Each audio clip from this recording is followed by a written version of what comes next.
So Giustina, you've come here today from the CoderDojo Foundation to talk a little bit about what you do there, and what do you do there?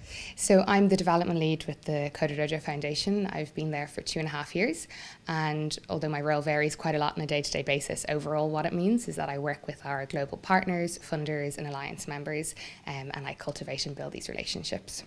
And you've got a big event coming up, the CoderDojo Coolest Projects, but really at the heart of it is bringing coding education in a non-formal way, but is there an avenue there to bring more formal education as well? Yeah, we absolutely believe that coding should be part of the curriculum in schools, in whatever shape that takes. That's down to local governments, but it's important that every child is exposed to coding in some shape or form at school.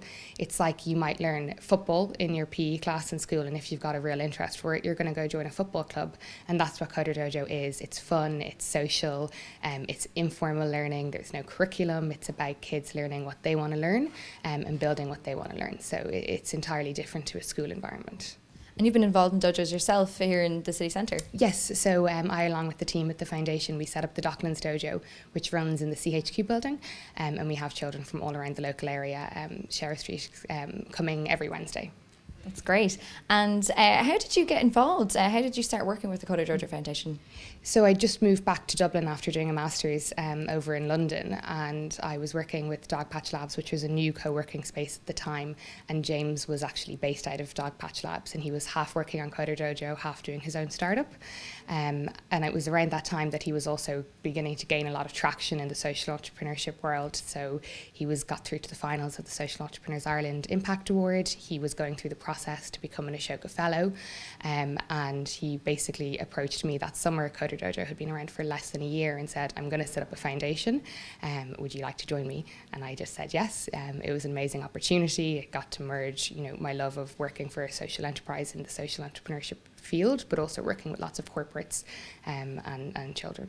I mean, we know James as kind of a seasoned professional himself, but what was it like at the time to work for a teenager, which is what he was when he co-founded the company? Yeah, he was. He was 18 when he set up CoderDojo, and when we set up the foundation, I think he'd just turned 20 actually. So it was such an experience. James is great, and we had lots of fun. Lots of things went wrong, lots of things went right. I think like any startup, but it was constantly changing. We have a very young team. We have lots of fun together. So it's a really exciting place to work. Is it easier to connect with kids when you've got a young team, do you think? I think it is, and also I think running a dojo ourselves as a team absolutely helps us connect with the movement and with children. I think some people are good with kids. I've one of 6, so I grew up with lots of people around me, so that definitely helps as well. And CoderDojo is already a worldwide phenomenon, so what's next after world domination? Our vision is really that every child in the world has the opportunity to learn how to code in a safe, fun and social environment. So we currently have 700 clubs in 57 countries, reaching over 30,000 children. But our vision is thousands and thousands of clubs all over the world. So hopefully we'll get there. That would be great. We'd love to see it. Yeah, absolutely. Thanks very much. Thank you.